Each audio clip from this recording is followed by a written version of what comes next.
Hello and welcome to the SunWorks Landscaping Partners Transfer Fuel Flow Tank tips as well as safety. We look forward to you going through this module to gain your certificate to be able to complete the transfer of fuel from a flow tank into our vehicles.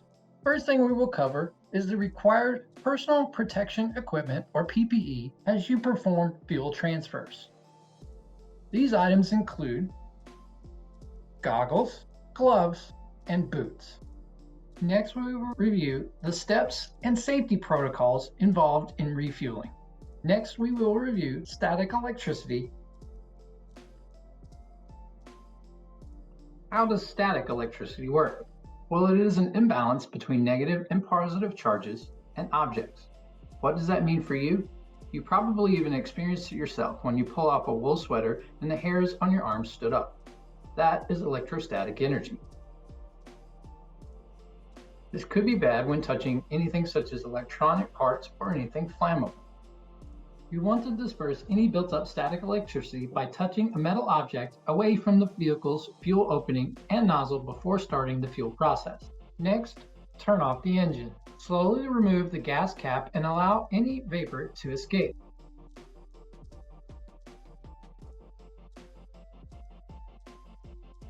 Insert the nozzle until it rests without any needed support.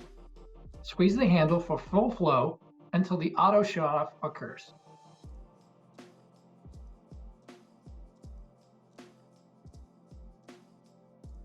After the auto shut-off occurs, wait 10 seconds and then re-engage the nozzle. Important, do not continue after the second shut-off occurs. While fueling, please notate and take notice to the no smoking signs that are posted at every fueling station. Also, it is highly recommended that you visualize and locate the fire extinguisher in the event it may be necessary or needed. Also, locate the emergency shutoff switch. This is generally located within 100 feet of all of the dispensers.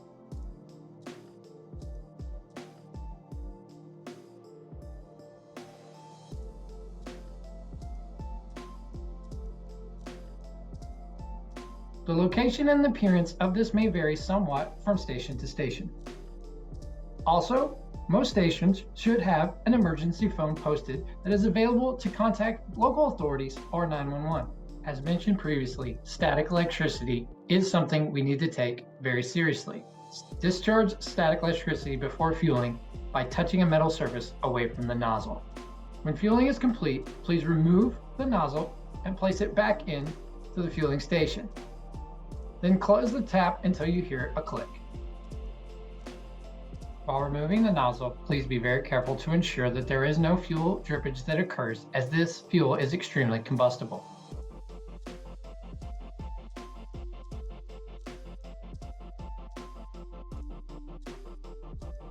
In the event of a spill, utilize the emergency shutoff switch to stop the fuel from pumping and then contact 911. In the event of a fire, immediately clear all personnel and people from their surrounding area and contact 911. For any other assistance or emergency-related issues, call the emergency phone number listed and report the applicable problem. There are several different fueling hazards we need to be aware of.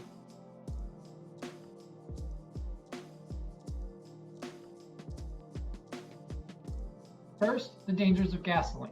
The dangers of gasoline include that they are extremely flammable. Also, they are harmful or even fatal if swallowed. They can be harmful if inhaled. They can cause skin irritation and are absorbed quickly into the skin upon contact. For these reasons, please keep them away from heat, sparks, and an open flame. Avoid breathing any vapors and use only in well-ventilated areas. Avoid contact with your eyes and prolonged contact with the skin. For diesel fuel, diesel is also combustible. It can cause irritation to the eyes, has been linked to cancer within lab animals as well as kidney damage.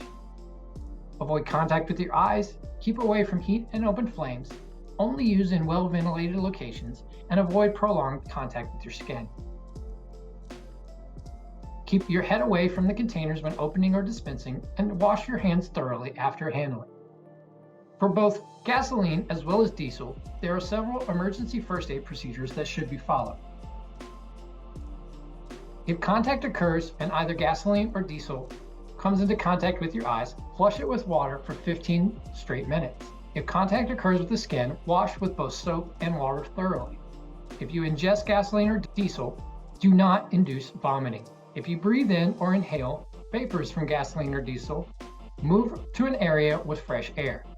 If, for instance, someone is not breathing, do apply artificial respiration. In the event of a fire, utilize a fire extinguisher following the PASS or PASS method for putting out a fire. P stands for pull. Hold the tab. A stands for aim. S stands for squeeze. And the final S stands for sweep.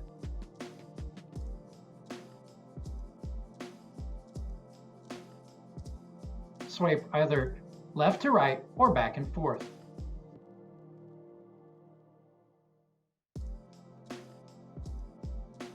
This concludes video number 1 of the safety requirements for the transfer flow tank fuel.